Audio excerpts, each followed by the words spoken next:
pesta pernikahan, pasti ada bersulang. Pada hari itu, Jiang Cheng mungkin sedang minum. Setelah Xia Xingyi meninggalkan rumah Lin, dia mengikuti keinginan pria paruh baya itu dan segera pergi ke rumah Lei. Pada saat ini, Jiang Cheng, setelah menerima berita bahwa pria paruh baya itu ditangkap, Jiang Cheng hendak bergegas ke Kaisar Hitam, hampir baru saja turun. Sebelum mereka sempat meninggalkan rumah Lin, beberapa petugas penegak hukum dari kota Qingyang, mengenakan seragam resmi, masuk dengan pandangan tegak. Keduanya memasuki pintu. Orang tua Lin dan Nyonya Lin segera menyambutnya. "Kapten, Anda akhirnya di sini." Orang tua Lin, "Saya pernah mendengar tentang pertunangan Kaisar Hitam." "Selamat." Pemimpin Kapten penegak hukum tiba-tiba menggantikannya. Wajah tersenyum berkata kepada Pak Tua Lin, "Di mana pembunuhnya?" Pak Tua Lin belum pernah menerima perlakuan seperti itu sebelumnya. Setelah bertemu dengan petugas penegak hukum, keluarga Lin harus hormat. Kapan diperlakukan seperti ini?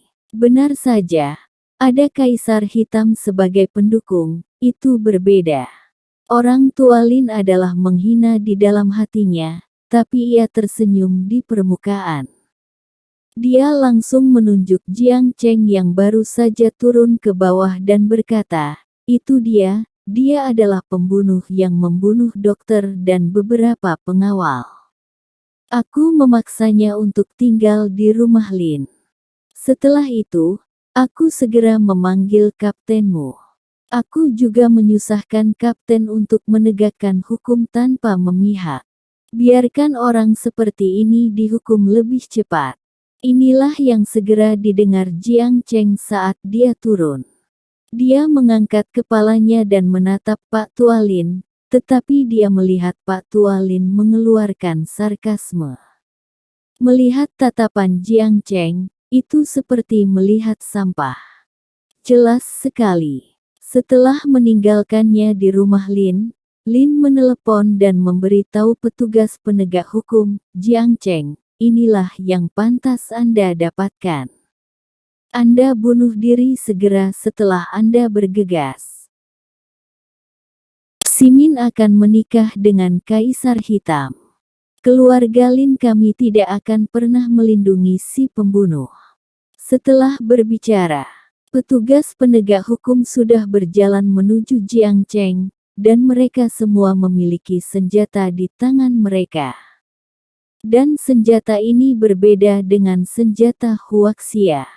Pistol Huaxia berisi peluru, dan ini di dalam. Garis laser dipasang.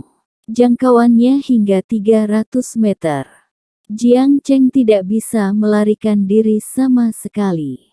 Hentikan. Pada saat ini, Xia Xi juga mendengar gerakan di luar. Dia berlari keluar dan melihat. Yang menarik perhatiannya adalah pemandangan beberapa petugas penegak hukum berjalan menuju Jiang Cheng. Jantung Xia Xi berdetak kencang. Dia segera berlari ke bawah, berhenti di depan Jiang Cheng, dan menatap Pak Tua Lin. "Itukah sebabnya kamu harus menahan kami di keluarga Lin? Mengapa kamu ingin menebusku? Kamu harus menunggu sampai hari ketika taruhan datang. Akibatnya, Anda ingin Jiang Cheng ditangkap.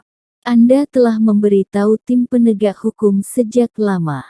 Orang tua Lin menggelengkan kepalanya dan memandang Xia Xi, dan berkata, "Xia Xi, jika Anda membunuh seseorang, Anda harus membayar untuk hidup Anda. Ini adalah tanggung jawab Jiang Cheng." "Ya, karena ia telah datang untuk Jiang negara, ia harus mematuhi aturan Jiang negara. Jika tidak, keluarga Lin kita akan menjadi kejahatan yang ditutup-tutupi. Kamu berasal dari keluarga Lin. Mulai saat itu, kamu akan menjadi wanita keluarga Lin." Jiang Cheng tidak memiliki kekuatan dan kekuasaan. Bagaimana mungkin seseorang yang tidak memiliki uang layak untukmu? Dengarkan saran saya, Anda pantas mendapatkan yang lebih baik.